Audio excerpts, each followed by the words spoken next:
Olá, seja muito bem-vindo. Eu sou Estela Pavão. Eu sou a Larissa Maniz. E juntas nós somos o Café com Mães. E hoje nós estamos com a nossa amiga Michele, uma amiga de longa data, que eu tive a felicidade de conhecer no ramo farmacêutico. E gostaria de agradecer a sua presença, Mi, e já pedir para você se apresentar. Fale um pouco assim, sobre quem é você.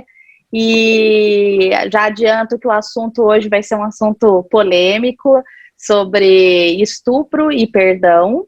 E nós gostaríamos muito de agradecer a disponibilidade sua por estar aqui e poder contribuir com a cura de outras pessoas também.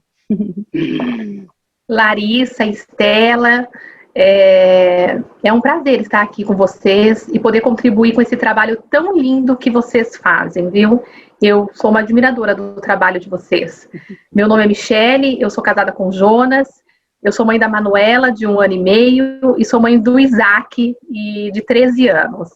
Eu trabalho na indústria farmacêutica. E como a Larissa mesmo falou, hoje a gente vai bater um papo aqui sobre um assunto que é bastante triste, mas também é um assunto sobre superação e sobre perdão. Muito bom, muito bom. Eu acho que a gente pode abrir o espaço para você, Michele, para, primeiro, gratidão, né? Da Larissa já falou, mas quero te agradecer imensamente pela sua generosidade em estar partilhando. Eu acho lindo esse contexto em que você conseguiu transformar um momento tão difícil, né? E direcionar essa energia, essa força para ajudar outras pessoas, né? Falar disso, a maneira como a gente sente já logo de cara, a maneira como você fala sobre isso de maneira tão leve, né? Então, assim, abrir o nosso espaço para você passar a sua experiência, né? Para você falar o que você viveu, né? E o que você acha que você, com a sua experiência, pode acrescentar na vida de outras mulheres, de outras pessoas, né? A gente sabe que, infelizmente, não é uma situação isolada, né? Ela acontece mais do que a gente gostaria. Então, te abrir mesmo o Café com Mães para que você coloque, né, aquilo que você acredita que possa contribuir. Fica à vontade. Sim. Eu acabei compartilhando esse assunto com vocês, porque vocês fizeram uma live com uma pessoa que começou a compartilhar as dores dela, né, da ausência da maternidade, dos abortos que ela sofreu. E aí eu fiquei muito feliz em vê-la falando sobre esse assunto, porque eu acredito que quando a gente fala de uma dor, quando a gente fala de uma angústia, a gente é curado. Né? Quando a gente compartilha com os outros, enquanto você guarda aquilo, é como se os ossos se apodrecessem. As pessoas que não conseguem expor os seus sentimentos, que não conseguem falar de uma dor, de uma aflição, de uma angústia, de uma perda, elas acabam não conseguindo levar uma vida leve. Em 2002, eu estava trabalhando, né? Eu já era da indústria farmacêutica, eu fui visitar um médico na cidade de Americana, e era muito cedo, eu ainda estava com o meu cabelo molhado, eu tinha tomado banho, saído correndo para trabalhar e visitei um médico na Rua Vital Brasil, ele era um gastro, e quando eu saí do consultório dele, eu fui abordada, eu acionei o alarme do carro, e eu entrei numa porta e uma pessoa entrou na outra, e aí naquela época a gente trabalhava com um computadorzinho assim, eu comecei a guardar o computadorzinho até esqueci o nome daquele negocinho que era pequenininho que lançava, smartphone.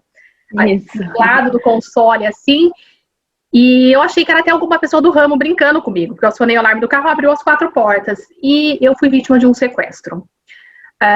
Aquele moço, ele anunciou um assalto, primeiramente, disse que era um assalto, disse que não era para eu sair do carro, porque tinha uma moto atrás, e na hora do nervosismo não tinha moto nenhuma, mas na hora do nervosismo você acha que realmente tem uma moto, e se eu saísse do carro, o motoqueiro que estava atrás, ele ia me matar, ele estava armado, ele ia me matar.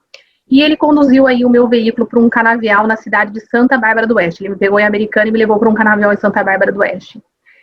E durante todo aquele trajeto, eu já previa que isso pudesse acontecer. E eu lembro, assim, na minha cabeça de ouvir, e assim, a gente vê as coisas acontecendo com os outros, você nunca imagina que acontece com a gente, com você, com seu filho, com o seu irmão. Então, eu via muito casos de estupro, mas, assim, naquele momento eu falei assim, eu acho que vai acontecer alguma coisa comigo. E eu lembrava que as pessoas, que o prazer desses miliantes são a pessoa se bater, a pessoa chorar, a pessoa sair correndo. E eu, naquele momento, acho que eu recebi uma luz, assim, tão divina, assim, de Deus, que me trouxe uma calma. E eu só pensava naquele momento na minha mãe. Eu não queria morrer, porque eu não queria que a minha mãe tivesse a dor, sabe? Eu choro hoje, não é... Eu choro de emoção, de gratidão, sabe? Porque eu pensava assim, meu Deus, não me deixa morrer. A minha mãe não merece, né, que eu morra. E eu falava, pode acontecer qualquer coisa comigo, mas não deixa ele me matar. Porque durante todo o trajeto, quando chegou no Canavial, ele falou que ele ia me estuprar e que depois ele ia me matar. O tempo todo ele falava isso. Eu vou te estuprar e depois eu vou te matar. E quando chegou no Canavial, que ele me tirou do carro, tirou a minha roupa e manteve relação comigo, eu fiquei muda. Eu olhava para o céu e eu fiquei assim, eu não fiz nada, nada. Não me debati, eu fiquei assim. E eu olhava para o céu e falava, meu Deus, não permita que ele faça nada, que ele não me mate. Eu pensava na minha mãe naquele momento. E quando ele fez o que ele tinha que fazer, ali ele me pegou, era por volta de 9 horas da manhã, ele ficou comigo até 2 horas da tarde. Nossa. E aí ele foi aquele jogo de tortura. Primeiro ele saiu, falou que saiu com o meu carro, disse que não ia me matar mais, tinha se arrependido. Depois ele voltou, mandou entrar no carro novamente. E foi aquela coisa, não, eu vou te matar, eu vou te deixar num lugar, você vai sair correndo, eu vou tirar nas suas costas. E eu olhava para o céu e falava, meu Deus, me ajuda, né? Me dá força, me ajuda a sair dessa situação, me ajuda a sair disso. Mas a minha decisão de perdoar, eu vou falar para vocês, foi no momento em que ele me deixou e que ele não me matou. Quando ele entrou no carro novamente, ele falou assim, eu tô com dó de você. Ele falou, eu tô com dó de você, eu não vou te matar. Eu tava no chão, sem roupa, no canavial. Eu olhei pra ele e falei assim, obrigada. Eu falei pra ele, obrigada. Muito obrigada. Pode ir embora.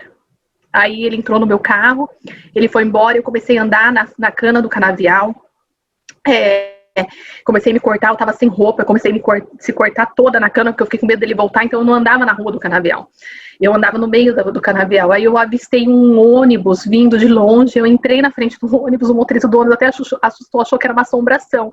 Eu entrei pelada na frente do ônibus, fiz assim, e aí ele parou, eu falei, moço, assim, né, moço, eu fui sequestrada, moço, me ajuda, né, completamente sem roupa, sem calcinha, sem sutiã, sem roupa, descalça. E ele assustou, coitado, ele não sabia nem o que fazer, porque ele realmente, ele achou, acho que era uma doida, né, falou, meu Deus, né, ele falou, olha, eu tô indo, ele tava cheio de galão, assim, de água dentro de galão não, de tambor de água dentro do ônibus, e ele falou, olha, eu tô indo apagar um incêndio. Ele falou, mas se você andar mais um pouco, você vai encontrar um senhor que tá cortando cana, tem umas pessoas ali, e eles têm um rádio. Por esse rádio, eles fazem contato com a fazenda e alguém consegue me te ajudar, eu não consigo te ajudar. Mas ele me deu um pano de saco que tinha tipo saco de batata, e eu me amarrei com aquele pano sujo ali, eu coloquei o pano como uma toalha e comecei a andar no canavial.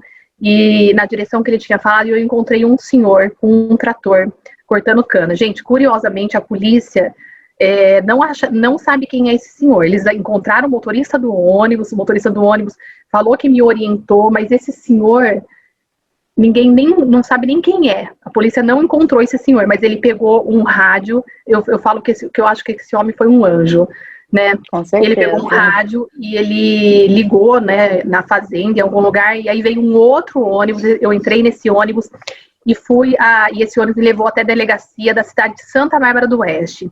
E aí começou a minha luta, porque eu precisava tomar aquele coquetel de HIV, não tinha na cidade de Santa Bárbara do Oeste, então eles me levaram para a cidade de Americana, eu fiquei no hospital na cidade de Americana. Nisso, acharam o meu carro na pista, e meu carro, na época, estava no nome da minha mãe, era um Palio.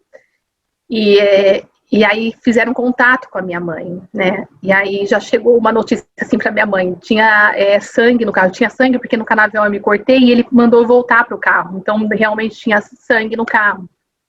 E Minha mãe ficou desesperada porque achou o carro primeiro do que eu, né? E quando eu cheguei na delegacia, eu estava passando muito mal, então eu não conseguia nem falar o meu nome direito, eu não lembrava o telefone de ninguém. E aí os delegados, investigadores muito amorosos, se comoveram muito, né, com a situação. E aí eles conseguiram contato com um tio meu. Acho que na delegacia, né, acho que no meu sobrenome, fizeram contato com meu tio. E a minha mãe foi com meu tio até o hospital que eu estava aí já na cidade de Americana. Quando a minha mãe chegou lá, minha mãe me viu, né, naquela situação toda, e a minha mãe desmaiou, a minha mãe chorou muito, mas eu estava viva, né, a minha vida estava ali.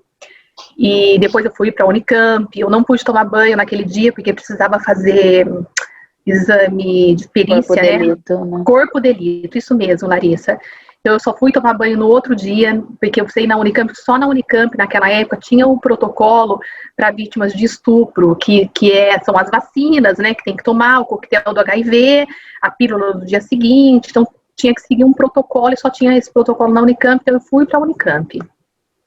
Depois eu voltei para minha casa, e um dia eu não queria falar, então eu falava assim, saiu no jornal na época da cidade, né, representante comercial, vítima de estupro, muita gente ficou sabendo, mas eu não queria falar, não fala, falava, mãe, não conta pra ninguém, falava para as tias, não conta pra ninguém, porque aquela situação me trouxe vergonha. Mas um dia, era um domingo, e eu abri a janela do meu quarto, era um dia lindo, e eu olhei assim pro céu e falei, meu Deus, o Senhor me deu uma oportunidade tão preciosa de estar viva, e eu sou muito grata por isso. E eu falo que eu perdoei esse estupro no dia que ele me deixou viva, que ele não me matou. Eu já perdoei ele ali. Mas naquele domingo foi a consolidação do perdão. E aí eu tomei banho, eu me arrumei e fui para casa da minha avó, que morava ali perto. Quando eu cheguei na casa da minha avó, meus primos, meus tios, estava todo mundo ali na casa da minha avó. E aí eles começaram a me aplaudir. Quando eu entrei no portão, assim, começaram a me aplaudir. A minha avó veio toda emocionada, me abraçou. E minha avó falou assim, filha, você tá viva, você tá aqui, você tá viva. E a minha mãe, minhas tias, minha mãe sofreu muito, né? Minha mãe acho que sofre até hoje com isso, faz 20 anos já. E a minha mãe, ela sente muito por isso. E aí eu às vezes falo para ela, mãe, você também precisa perdoar, porque eu perdoei. A minha mãe, eu falo às vezes, mãe, você precisa perdoar, porque Deus permitiu, né, que isso acontecesse com você. Falou, Deus tinha um propósito, e hoje eu entendo o propósito. Depois que isso aconteceu, eu compartilho muito isso. Naquele domingo eu decidi que eu ia falar. Falei, eu vou falar isso. E conforme mais eu falava, as pessoas chegavam a mim, pessoas da igreja, pessoas do trabalho, e queriam compartilhar um caso semelhante que elas tinham passado, né? Mas ainda voltando assim, falar com vocês, Estela, Larissa, sobre o perdão, eu acho que o perdão, ele é uma decisão, ele não é um sentimento. A gente precisa decidir perdoar. Eu decidi perdoar aquele agressor. Ele foi preso 5 anos depois. Eu estava grávida do Isaac, ele pegou uma moça do banco, do gerente do banco Unibanco, e ele tinha uma sutura na mão. O investigador da cidade de Santa Bárbara do Oeste, muito bom, levantou nos hospitais fichas de homens que tinham suturado, feito uma sutura na mão. E levantou a ficha dele e levou a foto dele até a moça fez o reconhecimento, reconheceu, e o investigador da cidade fez o levantamento de todos os boletins de ocorrência com caso de estupro, e ele tinha feito várias vítimas na cidade, sempre no canavial, sempre o mesmo histórico, o mesmo perfil de meninas, assim, bem de luzinha no cabelo, o mesmo perfil. Ele provavelmente me viu entrando no consultório e me esperou, né? E ele foi preso, eu fui no julgamento dele grávida de 7 meses, e de verdade, que você sentiu ódio? Não, eu não senti. O perdão, ele não é pra ele. Ele não precisava do meu perdão. Não faz diferença nenhuma o meu perdão para ele. Ele foi preso, ele pagou pelo crime dele. Eu perdoar ou eu não perdoar, não ia mudar nada na vida dele. Ele nem estava querendo o meu perdão, mas o perdoar foi pra mim. Eu consegui casar, eu consegui me relacionar com outras pessoas, eu consegui ter filho. Eu não carrego nenhuma mágoa, nenhuma aflição, nenhuma depressão, nenhuma angústia por causa disso, porque eu decidi perdoar. Eu decidi olhar para aquilo como assim, puxa, eu tô viva, eu tô bem, Durante muitos anos eu tive que fazer o exame de HIV, aí depois, quando ele foi preso, fizeram, né, o exame nele, aí como ele era negativo, todas as vítimas não precisou mais fazer, mas durante muitos anos eu fiz. Tomar o coquetel durante 6 meses foi horrível, porque tem muito efeito colateral esses coquetéis. Mas eu tinha um olhar para a vida. Eu falava, eu tô viva, eu tô aqui. E eu acho que hoje, olhando para tudo isso, 20 anos depois, eu penso que às vezes Deus permite que algumas coisas aconteçam na vida da gente, para que a gente possa contribuir, abençoar e ajudar a vida de outras pessoas, né? Então, vocês que estão aqui, se alguma pessoa for ouvir, eu quero falar para vocês, o perdão é para você, não é para o outro. Não vai fazer diferença nenhuma na vida de ninguém. Mas quando você perdoa, você se liberta. Você é curado, né? Tem até um ditado, né, na Bíblia, num versículo bíblico que fala, né? Para quem que eu tenho que pedir perdão, né? Se eu pedir perdão para Deus, Deus já me perdoou, realmente.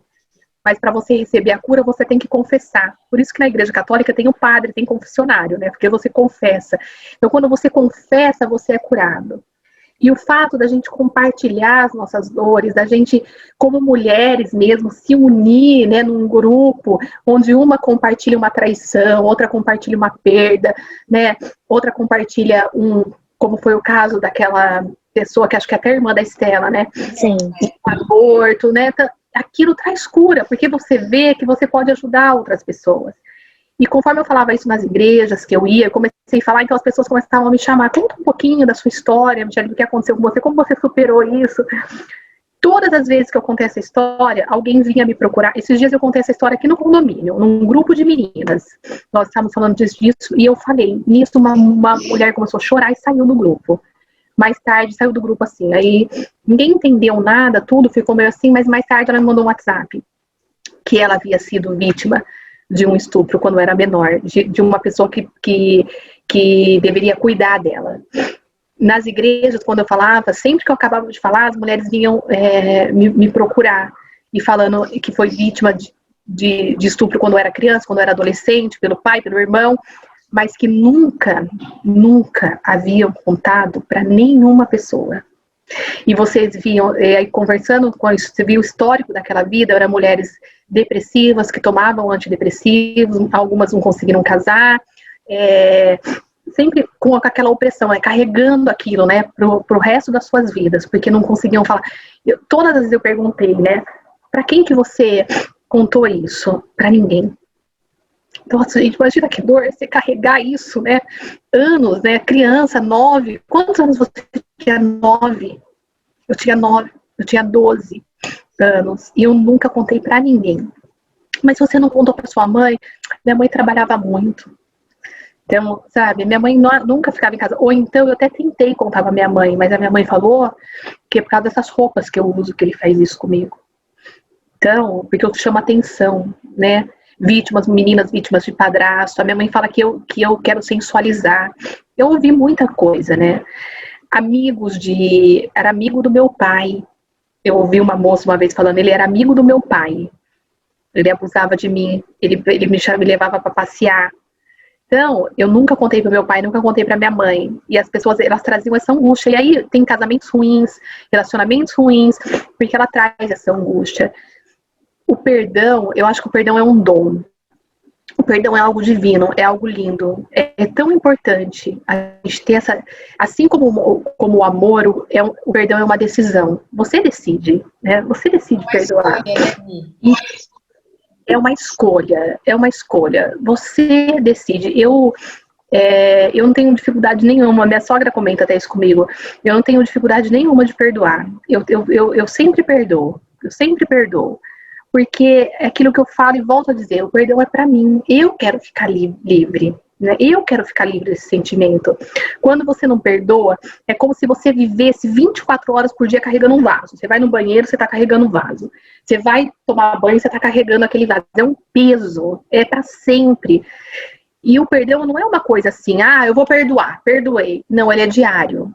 Todos os dias você toma aquela decisão, como a Estela bem disse, você decide. Não, eu vou perdoar. Eu perdoei. eu perdoei. Não é pensamento positivo, não é palavras proféticas, não é nada disso, mas é uma decisão interna entre você com você mesmo, né? E você, quando você decide isso, você vê que você realmente é curado. Você realmente fala assim, nossa, eu tô curada, eu consegui. É isso, meninas. Se vocês tiverem alguma pergunta, eu não tenho constrangimento nenhum de falar sobre esse assunto. Espero poder ajudar aí mulheres, né? Não que passaram, de repente, não só por um estupro, mas de repente por uma traição, por um abandono, e carregam essa dor, essa amargura, né? Quantas mulheres não foram abandonadas pelo seu pai, né? E carrega essa angústia a vida inteira, né? Meu pai abandonou minha mãe, né? E não consegue perdoar o pai, né? Ou às vezes não consegue perdoar a mãe, não consegue perdoar o ex-marido, né? Carrega essa angústia, essa dor, né? Vai arrastando isso, né? Mulheres aí faz 50, 60 anos arrastando essa dor. Então, é importante perdoar, não para o próximo, mas para si próprio. Ai, nossa, que profundo, né? Muito profundo, nossa. Eu me acabei aqui. Acho que foi o vídeo que eu fiquei mais feia de todos, mas mais grata. Você é linda lá, imagina. Não, mas, nossa, eu acho que o que você falou do perdão ser diário é realmente isso, né? Porque eu comentando eu e a Estela, a gente conversa bastante, né? Então, sobre o perdão.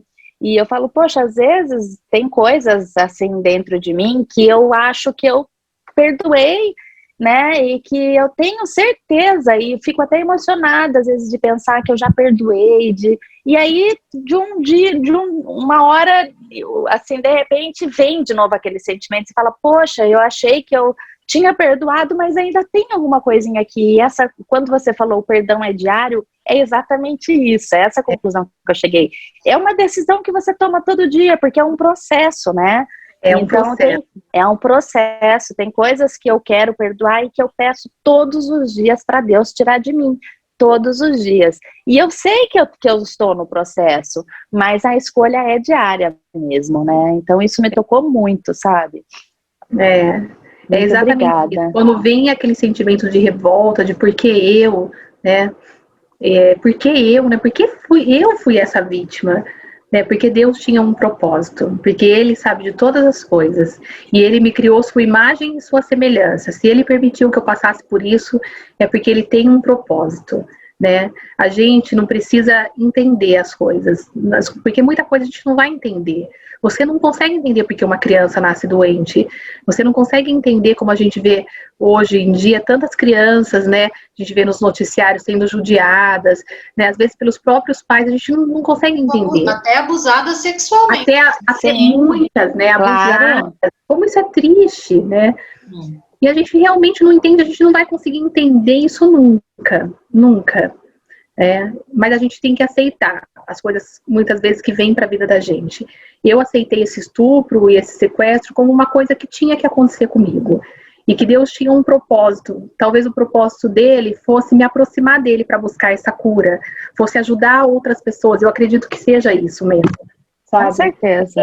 Permitir ser um canal de fluir, que pudesse derramar na vida dos outros sobre o perdão, sobre o amor, sobre a superação, sobre o quanto é possível perdoar, é possível ter uma vida normal, é possível. As pessoas sempre quando eu era solteira, né, nessa época, né, então minhas tias, será que ela vai conseguir casar? Será que ela não vai ter problema, né, na área sexual, né? Eu fiz terapia na Unicamp, a Unicamp ela disponibiliza esse grupo, né, de terapia, e eu fiz muito tempo isso, e o que mais eles trabalhavam é essa questão, né, eu era jovenzinha, né, 20 anos, então, será que, né, você vai se relacionar com outras pessoas? Então eu vi que, é claro, de vez em quando vem a memória, né, vem na lembrança aquilo que aconteceu, vem, mas eu falo, mas eu estou bem, eu superei, eu estou viva, eu perdoei. Eu decidi perdoar e eu perdoei. Eu quero, assim, mais uma vez te agradecer, porque a sua dor, ela é... Eu não sei o que é. né? E a sua luz, ela é ofuscante, né? E muitas vezes a gente se apega a coisas pequenas para não ser o que a gente é. Então eu quero te agradecer por você mostrar isso para mim. Porque, desculpa a minha emoção, mas é que é muito forte, né? Então, às vezes, a gente fica se desculpando por nada. Você não viveu, eu não vivi o que você viveu, e você é enorme. Você é gigantesca, a sua luz é uma coisa assim, eu não sei o que emociona mais, se é a história da sua dor, ou é ver o tamanho da sua grandeza. E eu quero te agradecer por isso. Obrigada, querida, pelas palavras.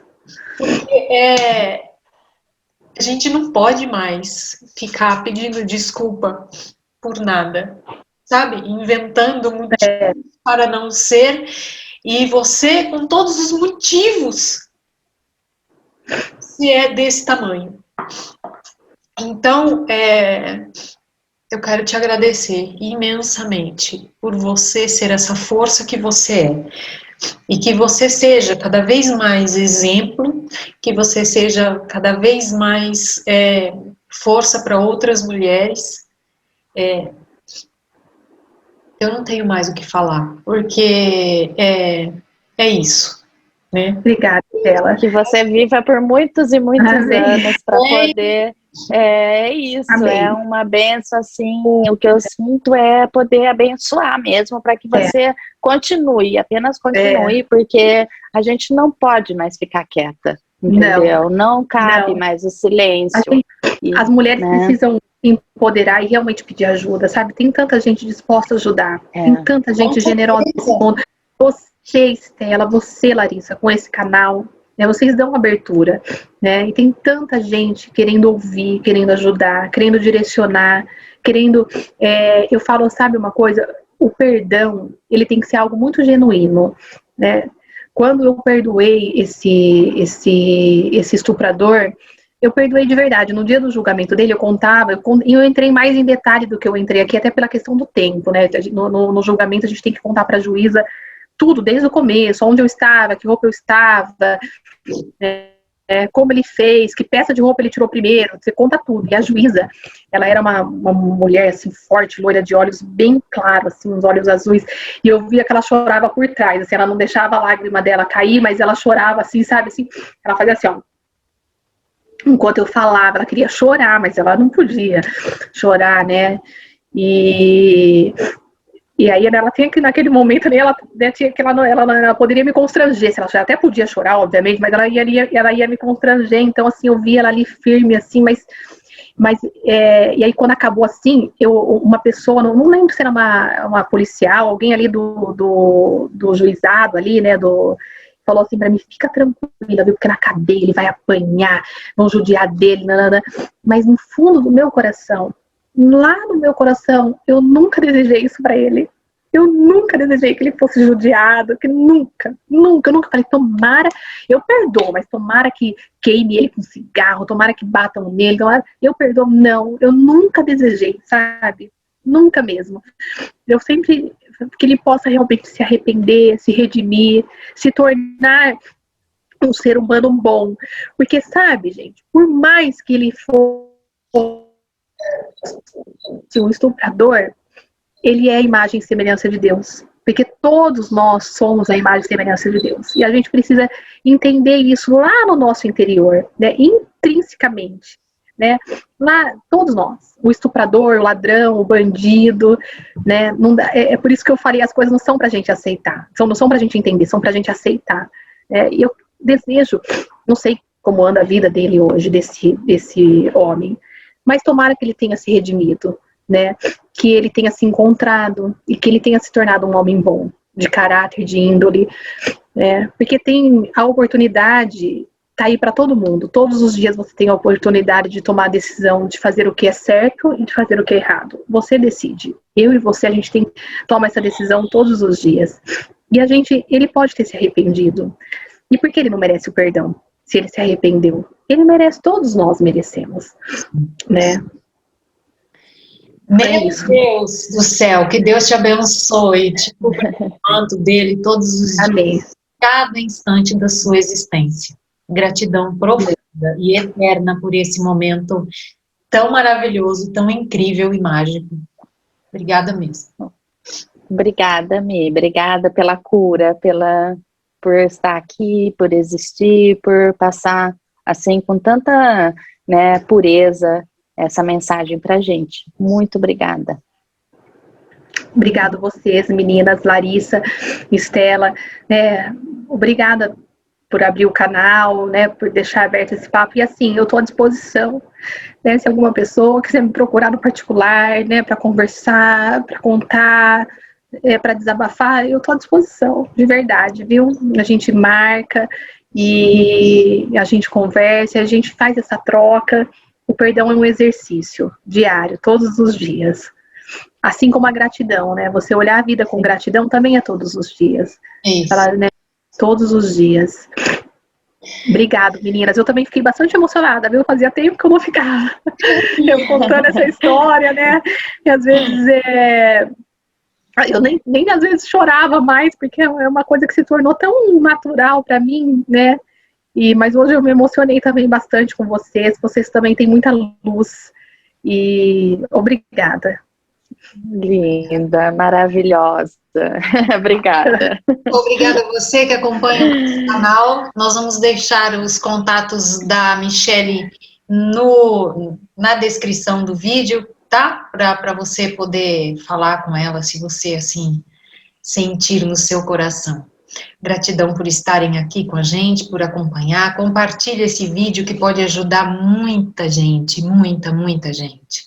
Gratidão, gratidão, gratidão. Um grande beijo, uma ótima semana e até a semana que vem. Beijo. Tchau, meninas.